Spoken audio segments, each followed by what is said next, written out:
Welcome to Malvani तडका। आज मी तुम्हाला fish फ्रायची recipe दाखवणार आहे, सुरमई फ्रायची।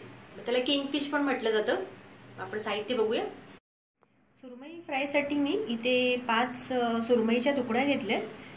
फिश फ्रेश असणं खूप आवश्यक आहे आणि ह्या खूप छान धुवून घेतल्यात व्यवस्थित।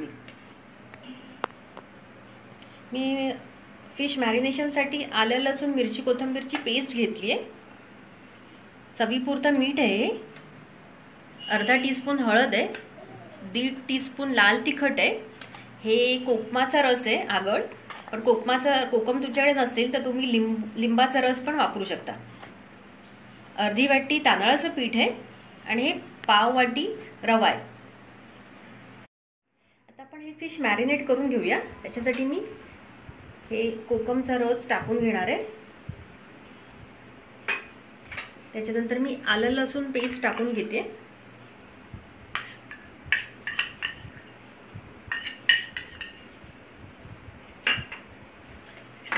अर्धी हळद मी आता वापरणार आहे आणि बाकीची हळद मी नंतरच्या त्याच्या कव्हरसाठी ठेवणार आहे। आणि लाल तिखट पण मी आता अर्ध टाकणार आहे याच्यामध्ये आणि बाकीचं मी त्याच्यावरती कोटिंगसाठी ठेवणार आहे।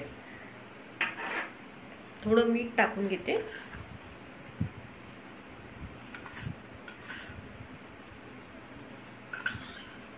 आता हे छान मी लावून घेणार आहे। दोन्ही साइडने व्यवस्थित लावून घ्यायचे याला आणि 10 मिनिटं बाजूला ठेवून द्यायचे।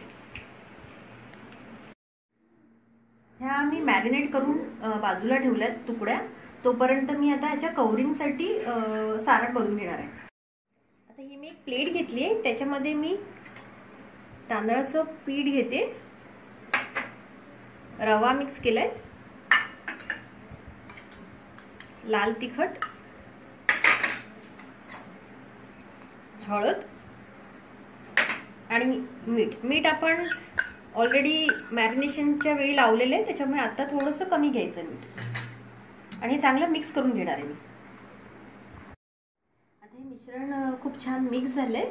आता मी ही मच्छीची एक एक तुकडी घेऊन त्याच्यावरती हे मिश्रण लावून घेणार आहे। आता हे मिश्रण मी सर्व ह्या तुकड्यांवरती लावून घेतले। आता मी हे तव्यामध्ये शॅलो फ्राय करून घेणार आहे तुकडे। मी एका तव्यामध्ये तेल टाकून घेतले, तेल आता गरम झाले आणि त्या तव्यावरती मी एक एक तुकडी टाकणार आहे।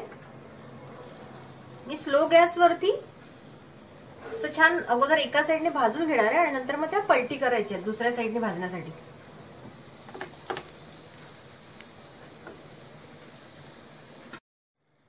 तुकड्या आपल्या एका साइडने असं छान भाजले गेलेत। आता मी त्या परतून घेणार आहे, म्हणजे त्या दुसऱ्या साइडने पण छान भाजतील। जवळ 7-8 मिनिटं स्लो गॅसवरती भाजून घ्यायच्यात आणि मग पलटी करायच्यात। आता या तुकड्या सुरमईच्या आपल्या दोन्ही साइडने त्या खूप छान भाजल्या गेल्यात। आता त्या मी एक एक करून प्लेटमध्ये काढून घेणार आहे। तुम्ही बघू शकता हे आपले सुरमई फ्राय रेडी झालेले आणि दिसायला पण खूप छान असं दोन्ही साइडने खूप छान फ्राय झाले आणि दिसायला पण खूप छान डिलिशियस दिसतात। रेसिपी पाहिल्याबद्दल धन्यवाद। रेसिपी आवडली असेल तर नक्की ट्राय करा, शेअर करा आणि सबस्क्राइब करा। थँक्यू।